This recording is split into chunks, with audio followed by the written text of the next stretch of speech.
Christ, le Seigneur qui nous a aimés avant toutes choses. Le Seigneur Jésus, il a tout préparé pour nous.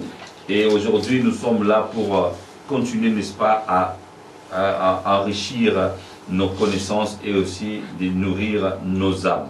Voilà. Et nous avions commencé cette série des enseignements sur les 5 fondements fondamentaux de notre communion retrouvée avec Dieu.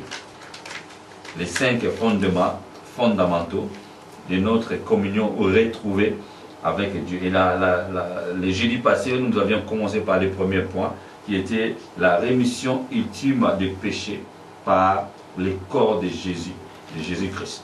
Donc nous savons que le Seigneur Jésus s'est donné lui-même, il a pris, n'est-ce pas, les péchés, il a revêtu le corps du péché, le corps charnel, le corps humain, et bien qu'il était Dieu, il a été capable de revêtir tous les 2 corps, n'est-ce pas, en lui. Et il nous a aussi recommandé cette opportunité, cette grâce, et nous aussi nous sommes capables, par la rémission du péché, et nous sommes capables aussi de revêtir les 2 corps, les corps physiques et les corps spirituels. Voilà. Et grâce à ça, donc il y a les rideaux qui étaient cassés, et aujourd'hui nous avons la grâce de retrouver cette communion avec Dieu. Lorsque nous prions, nous avons l'espérance que le Seigneur nous écoute. Le Dieu Tout-Puissant nous écoute au travers du Seigneur Jésus-Christ. Voilà. Et aujourd'hui, nous voulons aller au deuxième point qui s'intitule aujourd'hui la puissance de la rédemption au profit de la régénération éternelle. La puissance de la rédemption au profit de la régénération éternelle. Alors, nous savons bien que la puissance, c'est une force qui est capable, une force soit surnaturelle et une force aussi physique, qui est capable d'enlever ou de faire bouger quelque chose. Sur le plan scientifique, physique, nous savons que la puissance, c'est lorsqu'il y a la force et on a la force de déplacer quelque chose d'un lieu A à un autre lieu B. Par exemple, si je peux déplacer cette table d'ici jusqu'à là-bas, donc je vais utiliser la puissance. Alors donc, ma force, parce que ça va dépendre de la force de la personne. Si par exemple un enfant qui n'a pas de force comme moi, peut-être il ne saura pas comment déplacer cette table. Et de la même façon, sur le plan spirituel, la puissance, c'est la force surnaturelle qui est capable d'enlever quelque chose aussi de spirituel. Par exemple, la maladie. Donc, une maladie, c'est une maladie démoniaque, c'est par la puissance. Et la puissance divine qui est capable d'enlever cette tâche dans la vie, dans le corps d'un être humain. Parce que d'autant plus que nous savons que l'être humain est composé de 3 parties. La partie physique et la partie spirituelle. Dans la partie physique, c'est le corps sarkikos, et aussi la partie spirituelle, immatérielle, c'est ce qu'on appelle l'âme et esprit. Voilà, c'est pourquoi on appelle ici l'homme est tripartite, l'homme est, comment dirais-je, de cette trilogie-là qu'on appelle par rapport à la théologie. Et s'il y a 2 parties, c'est quoi? C'est la dichotomie. Si c'est 3 parties, c'est la trichotomie. Alléluia. Voilà. Alors, d'emblée, nous voulons d'abord faire comprendre que la puissance de la rédemption, et la rédemption, c'est quoi? La rédemption, c'est le droit du rachat. D'avoir les droits de racheter quelqu'un ou de racheter quelque chose. Et là, la rédemption, c'est précisément par rapport au droit du rachat spirituel de l'âme de quelqu'un, d'être capable, n'est-ce pas, de payer une rançon, et puis pour récupérer l'âme ou récupérer la personne. Par exemple, si quelqu'un était dans la prison et qu'il y a quelqu'un qui a le droit du rachat, va payer la caution avec l'argent, la monnaie ou l'argent physique ou l'échange physique. Et dans l'ordre spirituel, il fallait payer un prix. Et le prix de la rédemption a été payé par le sang de Jésus. Là, nous connaissons. Par le sang de Jésus, que nous sommes rachetés. Et cette rédemption, ça nous a donné quoi? L'efficacité, ça nous a donné le pouvoir et l'autorité, n'est-ce pas, de s'est positionné devant les diables. C'est ça, voilà, bien aimé. Donc c'est ça. Donc il faut comprendre cet angle, cet aspect-là, ce contexte de la puissance. C'est pourquoi j'ai dit la puissance de la rédemption au profit de la régénération éternelle. Alors, la régénération, c'est le fait de faire régénérer, de faire renouveler, remettre quelque chose au point initial. Par exemple, ici, il y a un pot qui était cassé, et vous êtes capable de réparer ces pots-là. Donc, vous êtes en train de faire, vous avez fait la régénération, vous avez fait régénérer, revivre à nouveau, n'est-ce pas, l'aspect initial de ces pots-là. Donc, le pot, pas le pot de la peau charnelle, donc le pot, comment dire, le pot, par exemple, la porcelaine, ou bien du potier, voilà. Donc, c'est ça. Et même une maison qui a été délabrée, une maison qui était endommagée. Et si vous avez fait les travaux de renouvellement, de régénération, donc c'est pourquoi on voit même ici en Europe, lorsqu'on veut retaper. Et surtout les Anglais ont souvent cette habitude-là de régénérer. C'est pourquoi on voit aussi la régénération, n'est-ce pas, des maisons ou des immeubles. Les Anglais ont l'habitude de refaire la même chose, mais avec des matériaux nouveaux. Voilà. Donc si l'immeuble était à 2 étages, avec la même architecture, mais avec des matériaux nouveaux. Donc c'est comme ça. Et de la même façon aussi avec nous, lorsque nous étions nés, au travers Adam et Ève, cet aspect initial a été perdu à cause de la désobéissance d'Adam et Ève. Et les deux là, ils ont commis cette faute grave qui a fait que l'ennemi, le diable, qui a eu le pouvoir sur l'homme humain. Et malheureusement, jusqu'à aujourd'hui, le diable a le pouvoir sur l'homme humain. Mais, les grands mais, alléluia, les grands mais, le Seigneur Jésus, il nous a redonné cette force. Il nous a redonné cette autorité. Il nous a redonné, n'est-ce pas, cette puissance, alléluia, dont nous avons besoin lorsque nous parlons, n'est-ce pas, de la part du Seigneur et que l'ennemi tremble. Lorsque l'ennemi essaie de nous attaquer et nous avons la puissance, l'autorité, n'est-ce pas, de les repousser. C'est vrai, jusqu'aujourd'hui, il n'y a que le Dieu Tout-Puissant qui a la puissance, la capacité de les tuer, de les anéantir. Mais le Seigneur Jésus nous a donné le pouvoir, l'autorité de les chasser. Qu'ils soient, n'est-ce pas, d'une façon physique avec des maladies, qu'ils soient d'une façon spirituelle avec la possession des enfants de Dieu. Et nous avons la puissance, n'est-ce pas, et l'autorité de les chasser dans les corps de nos frères et sœurs.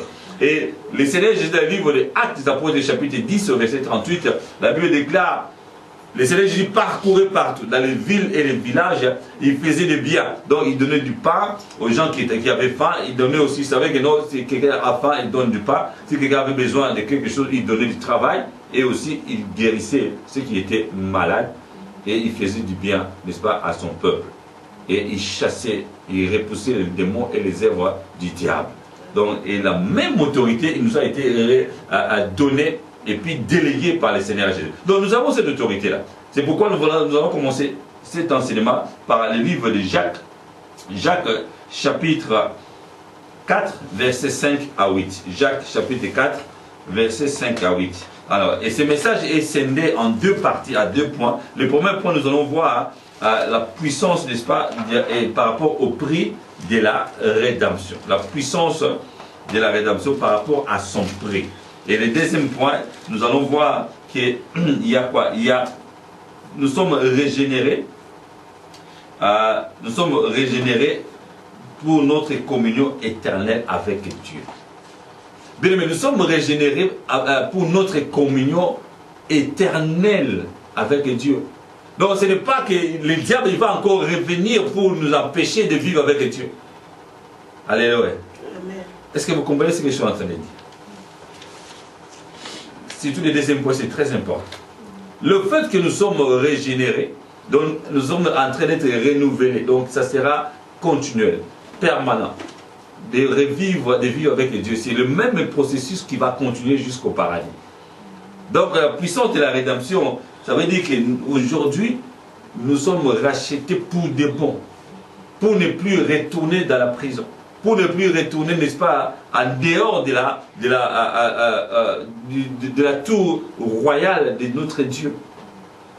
Nous sommes toujours là devant la cour du roi. Donc c'est ce que nous allons retenir. Et par rapport à ça, bien aimé, il faut continuer maintenant à revendiquer, s'il faut revendiquer des droits, à proclamer les oracles du Seigneur et à vivre comme un enfant du roi, comme un prince. Donc c'est ce qui est important aujourd'hui. Cela ne veut pas dire qu'il n'y aura pas des attaques démoniaques, cela ne veut pas dire qu'il n'y aura pas des situations difficiles. Bien au contraire, lorsque ces gens des situations, n'est-ce pas, mauvaises arrivent, mais appliquent la parole de Dieu, appliquent la puissance, surtout les 5 fondements, c'est ça qui va faire comme les piliers, n'est-ce pas, de nos vies, n'est-ce pas, en Christ. Donc lorsqu'il y a un immeuble qui est au-dessus d'une fondation solide, même si les vents arrivent, même si les difficultés climatiques arrivent, l'immeuble ne va pas tomber. Et de la même façon, et surtout que cet immeuble est ancré avec la pierre angulaire qui est le Seigneur Jésus, dans le roc qui est très fort, comme le Seigneur Jésus-Christ. Donc, quelles que soient les intempéries, quelle que soit la puissance du vent, comment dirais-je, les choses, les tremblements de terre qui peuvent arriver, comme aujourd'hui on voit, n'est-ce pas, en Afrique et partout ailleurs, dans les Antilles, il y a les cyclones qui ravagent même tous les villages et toute une ville. Donc c'est ce qui est important, bien aimé, que nous continuons, surtout dans ces temps difficiles. Les gens tournent la tête par un oui, par un non, par un miracle, par une situation, n'est-ce pas, un événement, n'est-ce pas, qui fait, comment dirais-je, qui fait suivre, n'est-ce pas, les regards de tout le monde. C'est pourquoi Paul a dit, il faut renouveler votre intelligence, surtout par rapport au temps contemporain, donc le temps d'aujourd'hui. Voilà. Alors, Jacques chapitre 4, versets 5 à 8, la Bible nous dit, croyez-vous que l'Écriture parle en vain? C'est avec jalousie que Dieu chérit l'Esprit qu'il a fait habiter en nous. Il accorde au contraire une grâce plus excellente. C'est pourquoi l'Écriture dit, Dieu résiste aux orgueilleux, mais il fait grâce aux humbles. Soumettez-vous donc à Dieu, résistez au diable et il fuira loin de vous. Approchez-vous de Dieu et il s'approchera de vous. Nettoyez vos mains, pécheurs. Nettoyez vos mains, pécheurs. Purifiez vos cœurs, hommes irrésolus. Amen. Amen. Voilà. Donc, c'est tellement important de comprendre les Écritures et que la puissance des Écritures qui se manifeste. C'est pourquoi Jacques nous a rappelé, dit, est-ce que vous croyez que c'est en vain que les Écritures parlent? Est-ce que vous croyez que c'est en vain que Dieu, n'est-ce pas, il a mis l'Esprit qu'il a mis en nous, il est obligé de les chérir. Donc, ce n'est pas en vain que les Écritures sont là. Donc, c'est lui qui voit les Écritures. Il faut prendre au sérieux les Écritures. On a toujours cet exemple-là ignoble que je suis obligé de le dire souvent. Lorsque les magiciens, les gens, n'est-ce pas, qui sont dans les loges, dans les sciences occultes, ils prennent avec beaucoup de soin leurs livres kabbalistiques, leurs livres magiques. Il ne veut pas que les livres, n'est-ce pas, touchent par exemple de l'eau de la pluie. Il ne faut pas que celui qui n'est pas initié de voir ça, ils prennent ça au sérieux. Mais nous, les chrétiens, parfois, on ne prend pas au sérieux d'abord la Bible pour garder ça soigneusement et aussi prendre le temps de lire la Bible et aussi de méditer les Écritures. C'est tellement important. Et tout ça, tous ces cheminements, souvent, beaucoup de chrétiens, ils les ignorent et puis ils attendent que le dimanche. Hein, pourquoi? Pour écouter les prédicateurs, l'enseignant, pour écouter celui qui, n'est-ce pas, qui a préparé. Or, il est recommandé à tous les chrétiens de piocher, d'avoir le temps, n'est-ce pas, de méditer sur les Écritures. Donc c'est ça, c'est pourquoi le livre de Jacques, il nous rappelé, ce n'est pas en vain que d'abord les Écritures sont là et que l'Esprit que Dieu a mis en nous, il les chérit, il prend soin de cet esprit-là. C'est pourquoi on l'appelle Abba Père. Donc le Père qui est prêt qui est intentionné et aussi attentionné par rapport à la vie de cet esprit-là. Autant plus que Dieu est esprit. Il prend soin de cet esprit-là. Il chérit. Imaginez si tu aimes quelqu'un, tu aimes ta femme, tu aimes ton mari, tu aimes, n'est-ce pas, tes enfants, tu aimes tes amis, comment tu vas prendre soin d'eux? Et maintenant, par rapport à Dieu, c'est l'esprit qui a mis en nous, c'est l'esprit de Dieu. Donc, les autres créatures, Dieu les a créés bien sûr, mais Dieu prend soin plus de nous, parce que nous venons directement de Dieu. Les autres créatures, Dieu les a créées. Et c'est aussi une des raisons pour laquelle l'ennemi s'attaque à nous. Il est capable, n'est-ce pas, de faire déraciner tous les arbres, mais lui, il s'attarde à nos âmes. Pourquoi? Parce qu'il ne veut pas qu'ils aillent seuls dans le monde d'enfer. Alléluia. Voilà, et c'est pourquoi le Seigneur des gloires, au travers du livre de Jean, il a dit, il accorde au contraire une grâce plus excellente. C'est pourquoi l'Écriture dit, Dieu résiste aux oreilles. Donc, ça veut dire quoi? Mais il fait grâce aux humbles. Donc, il nous recommande d'être humble, d'être simple dans la vie, parce que nous ne savons rien. Lui qui a tout créé et lui qui a tout. Alléluia. Et soumettez-vous donc à Dieu et résistez au diable. Ça veut dire quoi, bien-aimé? Ce n'est pas pour ignorer le diable. Au contraire, plus tu t'attaches à Dieu, et plus aussi l'ennemi s'éloigne de toi. C'est ça aussi la façon de résister au diable. Parce qu'on donne beaucoup plus. J'ai dit ça la fois passée, même le dimanche dernier. Il faut avoir, n'est-ce pas, le temps de se soumettre plus à Dieu. De donner, n'est-ce pas, le temps de comprendre qu'est-ce que Dieu a dit. C'est pourquoi ce qu'on appelle ça l'apologétique. C'est ce qui s'est passé dans le jardin d'Éden. Qu'est-ce que Dieu a dit? Mais Ève n'a pas fait attention à ça. Peut-être qu'elle n'était pas au courant, ou bien Adam n'a pas eu le temps de l'expliquer, n'est-ce pas, à long, à large ou à profondeur par rapport aux instructions divines. Donc s'il avait écouté, s'il avait, n'est-ce pas, eu le temps de méditer sur les instructions divines, peut-être qu'elle n'aurait pas commis, n'est-ce pas, cette erreur-là. C'est toute cette grande faute. Alléluia. Et c'est pourquoi aussi aujourd'hui, moi j'insiste surtout par rapport aux instructions divines. Lorsque Dieu t'a appelé, lorsque Dieu t'a donné une instruction, et lorsque tu as eu une visitation divine, qu'est-ce que le Seigneur a dit? Nous avons beaucoup d'exemples de la Bible. Mais les livres d'Ancien Testament, n'est-ce pas, et toujours la Bible entière, et souvent par rapport à la vie passée des enfants d'Israël. Et c'est ce qui nous sert d'exemple aujourd'hui. Et nous vivons aujourd'hui dans la grâce. Cela ne veut pas dire qu'on va négliger aussi l'Ancien Testament, mais nous allons vivre, n'est-ce pas, avec la puissance de la grâce du Seigneur. Alléluia. Donc le temps de grâce nous permet de comprendre au mieux clairement c'est qui Jésus-Christ. Donc c'est ça. Donc plus tu t'attaches à comprendre les paroles de Jésus, les paroles de Dieu, et au même moment tu résistes au diable par rapport à tout ce qui va venir te dire comme manigas, comme des ruses. Et si l'ennemi il vient et dit, oh ok tu vas commettre le péché, mais la parole nous dit quoi? Ne commets pas le péché. Donc c'est comme ça, bien aimé, il faut balancer par rapport à ça. Donc nul n'est parfait, mais le Seigneur de gloire, lui il est parfait, nous recommande d'être parfait comme lui. Comment nous allons devenir parfaits? Ou la perfection, ou bien la, comment dirais-je, la sanctification, c'est par rapport à l'eau de la parole de Jésus, la parole de Dieu. Et la parole de Dieu nous permet, n'est-ce pas, de s'éloigner des œuvres du diable.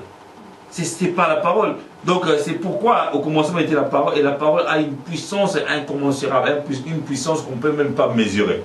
Et cette puissance qui peut créer, cette puissance qui peut guérir, la parole guérit, la parole chasse les démons, la parole, n'est-ce pas, produit le miracle. Parce qu'aucun miracle peut se produire sans, pour autant, si le miracle se produit sans la parole, c'est que la parole, ces miracles-là ne viennent pas de Dieu. Donc c'est ça. Alors, maintenant je disais, par rapport au premier point, le premier point c'est par rapport au prix, n'est-ce pas, au prix de la rédemption. Le prix c'est quelque chose, n'est-ce pas, qu'on donne en échange soit d'un service ou bien d'un article, d'un objet. Donc tu peux payer par exemple des chaises, des meubles, donc tu dois payer un prix. Il y a un prix par rapport à ces meubles-là, par rapport à un fruit, par rapport aux choses, n'est-ce pas, qu'on pourrait manger, par rapport aux habits, n'est-ce pas, voilà, tu peux acheter par rapport à un prix. Et de la même façon aussi, pour les rachats, quelqu'un qui était en prison, il faut donner ce qu'on appelle la rançon.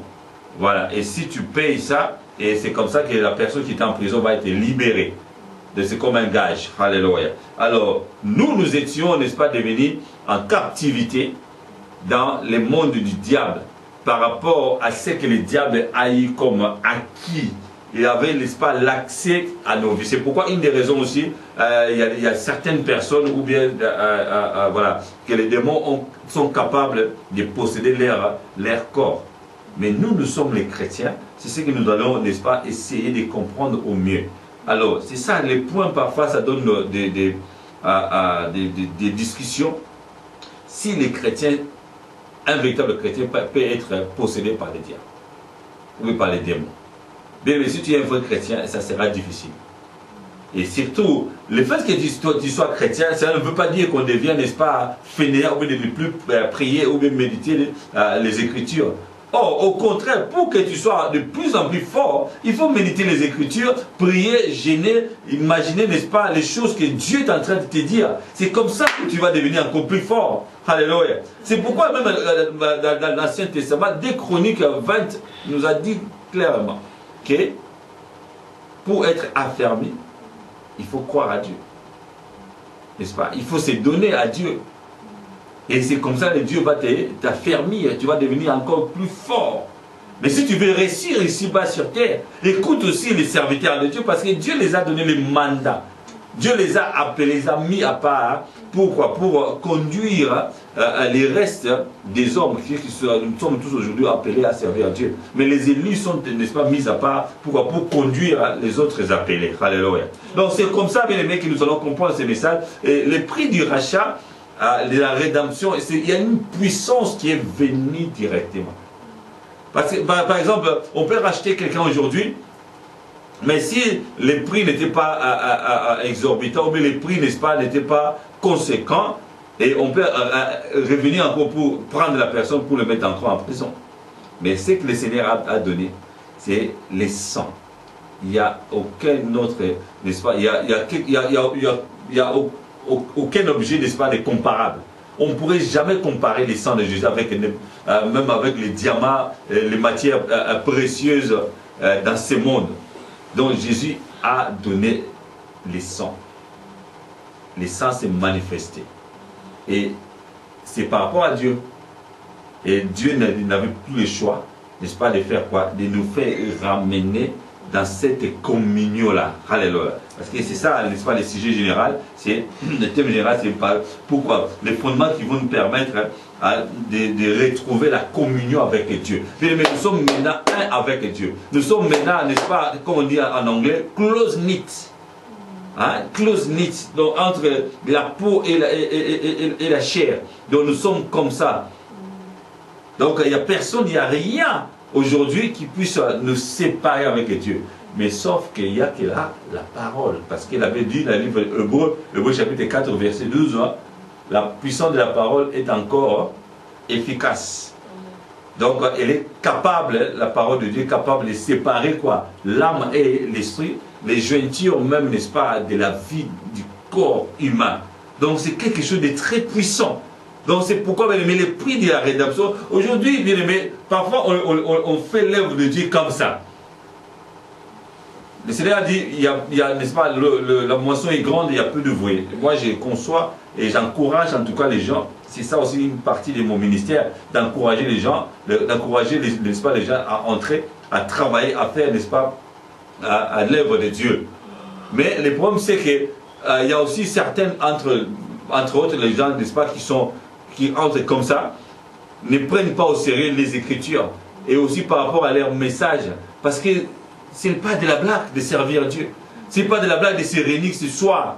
Il y a beaucoup de choses qu'on pourrait faire. Le diable aussi est capable, n'est-ce pas? Par exemple, il y a une dame qui m'a dit, elle avait eu un rêve, que le Seigneur, il y a quelqu'un, voilà, elle a dit, il y a quelqu'un qui était en train, n'est-ce pas, de lui dire que tu es servante de Dieu et si tu veux connaître ou si tu veux voir les choses invisibles, je peux te montrer. Et elle a dit, elle a répondu, oui Seigneur, ou bien oui monsieur, oui je suis quand même curieuse pour connaître en tout cas les choses qui se passent dans le monde invisible.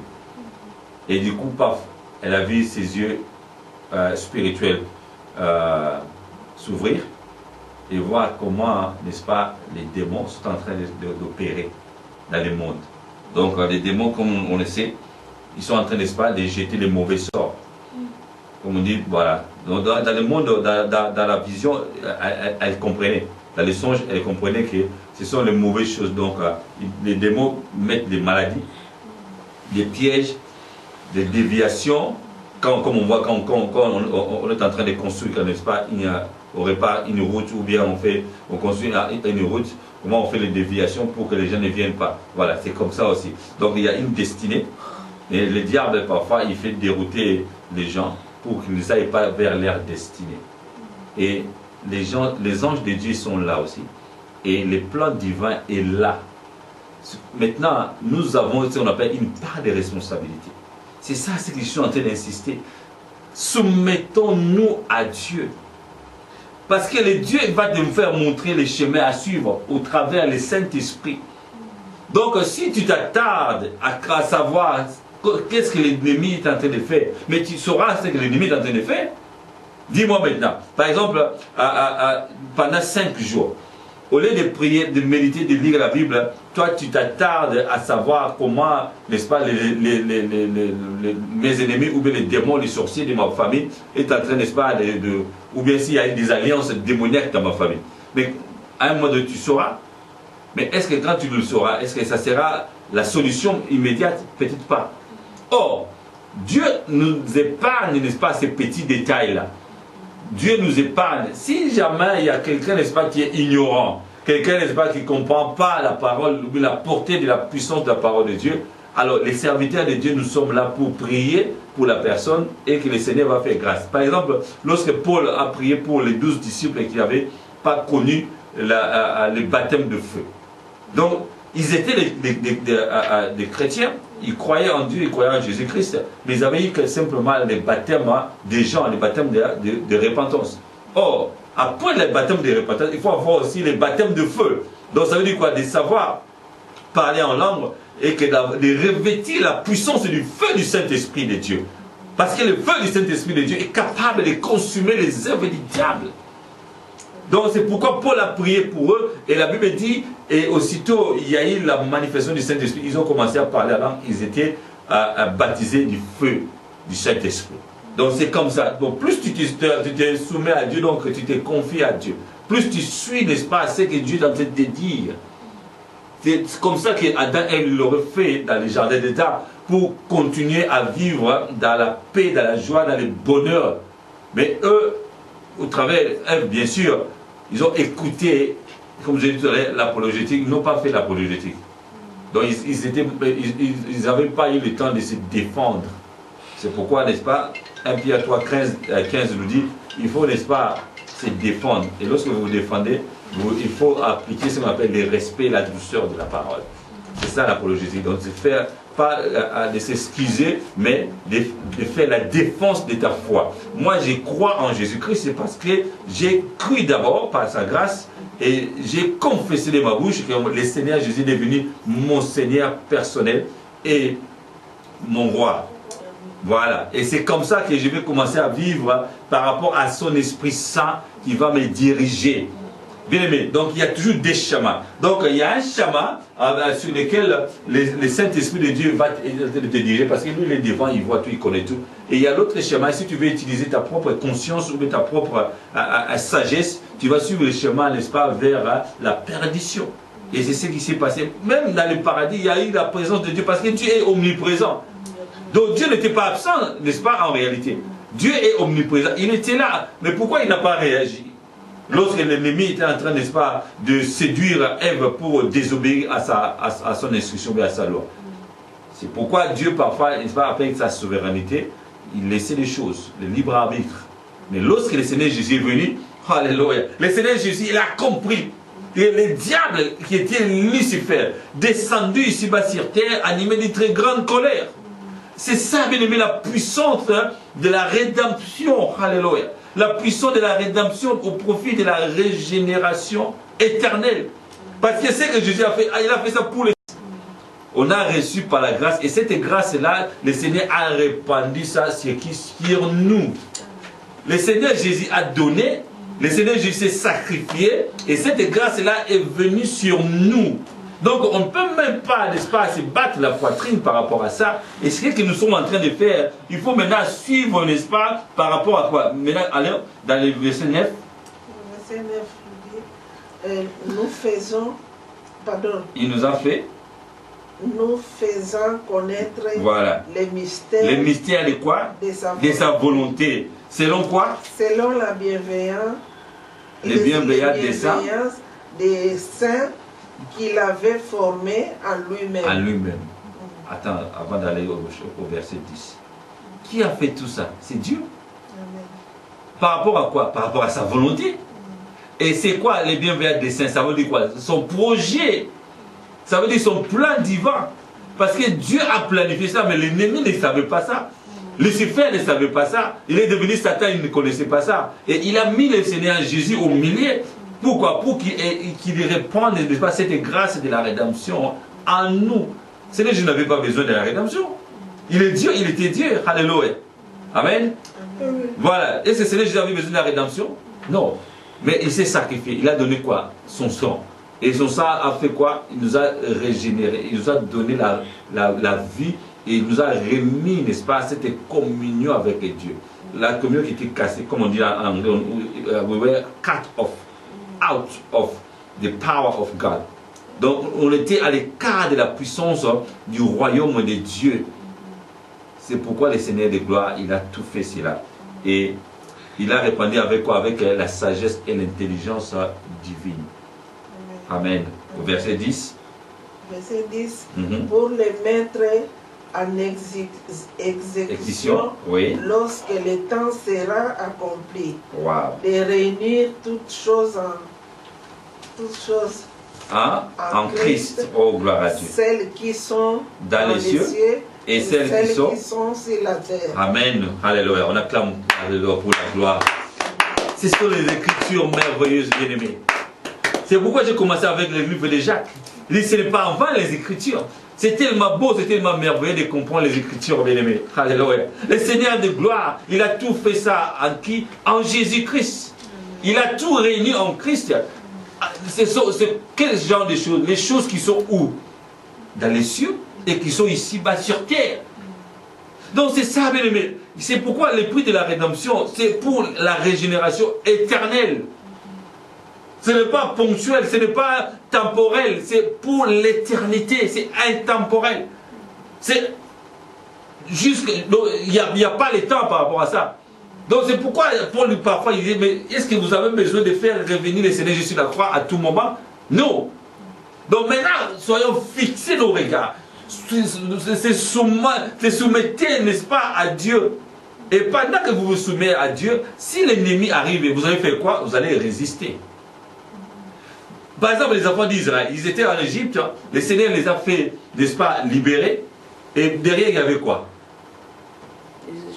Les Égyptiens. Et qu'est-ce que le Seigneur a dit? Désormais, les Égyptiens que vous voyez, vous les verrez plus jamais, point. Alors aujourd'hui, dis-moi, toi, tu es déjà libéré, et tu es maintenant entre, n'est-ce pas, entre les deux côtés de la mer Rouge.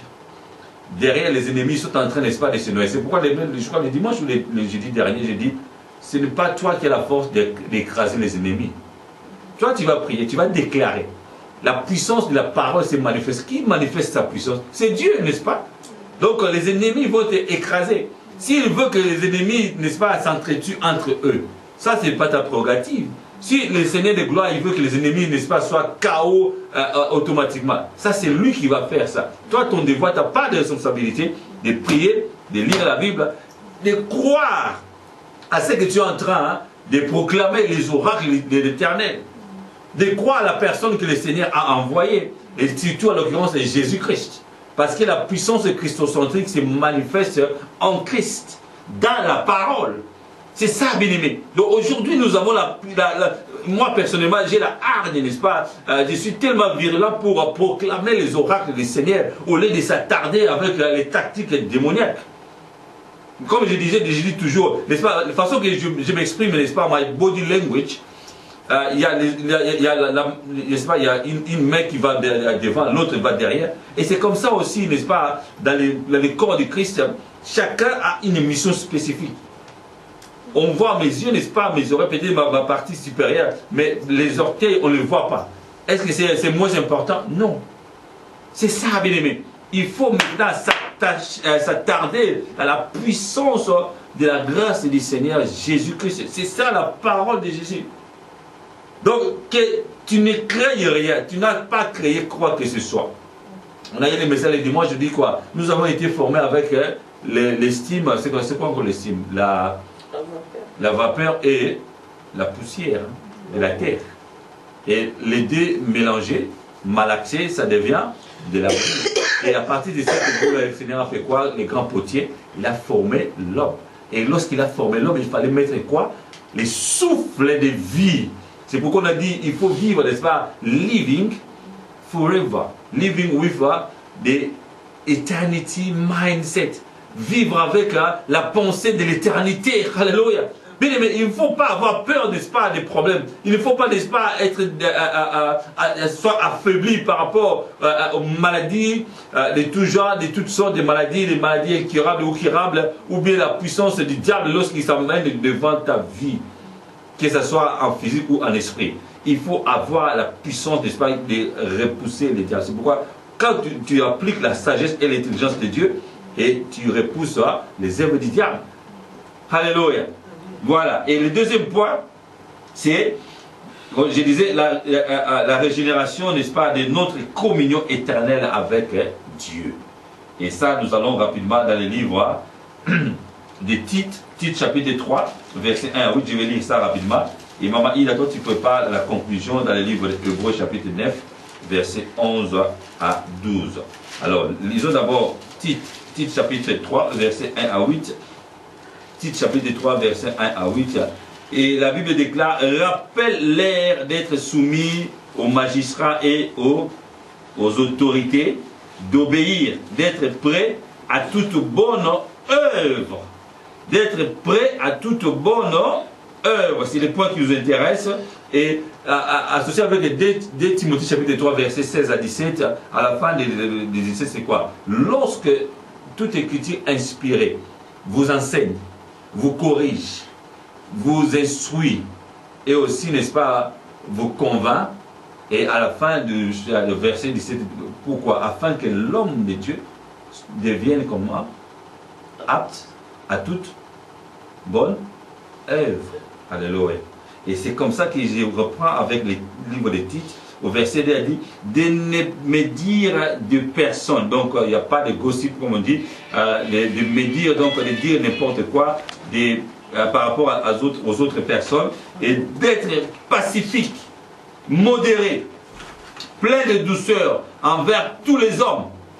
Car nous aussi, nous étions autrefois insensés, désobéissants, égarés, asservis à toute espèce de convoitise et de volupté, vivant dans la méchanceté et dans l'envie, dignes d'être haïs, et nous haïssant les uns les autres. Mais, lorsque la bonté de Dieu, notre Sauveur, et son amour pour les hommes ont été manifestés, il nous a sauvés. C'est par la bonté et l'amour de Dieu. Ce n'est pas par nos œuvres, ce n'est pas par nos forces. Malgré nous étions, n'est-ce pas, insensés, malgré nous étions désobéissants, malgré nous étions égarés, malgré nous étions asservis, n'est-ce pas, à toute espèce de convoitise, mais le Seigneur de gloire nous a sauvés. C'est ça le salut de nos âmes. Nous étions, n'est-ce pas, le Seigneur nous a mis à part. Il nous a, n'est-ce pas, épargné les troubles, il nous a épargné les problèmes, il nous a épargné les situations difficiles. Nous avions, n'est-ce pas, fait aucune œuvre pour mériter cela. On a vu précédemment, c'est par rapport à la grâce. Maintenant, écoutez, il nous a sauvés, non à cause des œuvres de justice que nous aurions faites, mais selon sa miséricorde par les bains de la régénération. Alléluia. Par le bain de la régénération et le renouvellement du Saint-Esprit. Où ça? En nous.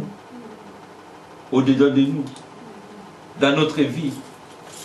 Et il a répandu sur nous avec abondance par Jésus-Christ notre Sauveur. Afin que, justifiés par sa grâce, nous devenions héritiers dans l'espérance de la vie éternelle. Alors, cette parole est certaine. Je disais jusqu'au verset 8.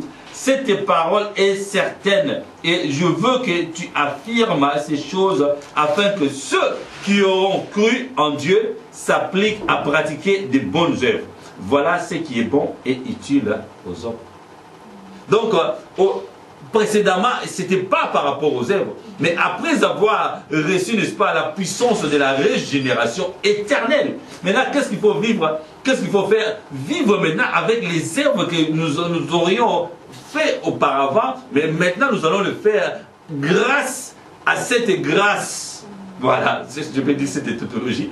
Grâce à cette grâce qui nous a été faite d'être régénérés. Par quoi? Par la puissance de la parole de Jésus-Christ, grâce au prix payé par le sang de Jésus. Et c'est comme ça que cette régénération va jaillir dans notre vie pour l'éternité. Donc à tout moment, ça veut dire quoi clairement? Que tu continues à servir Dieu. C'est par exemple comme tu as été embauché, n'est-ce pas, dans une compagnie. Tu es en train de faire ton travail. À la fin du mois, on va te payer. Si tu es réceptionniste, alors tu vas dans ton travail, à la réception, tu accueilles les gens, tu réponds aux appels. Si tu as un ministère, donc ça veut dire quoi? Si tu as parmi les 5 ministères, si tu es appelé à être apôtre par rapport, n'est-ce pas, à ta mission apostolique, tu peux aller partout, tu peux implanter les églises, tu peux parler de la part du Seigneur.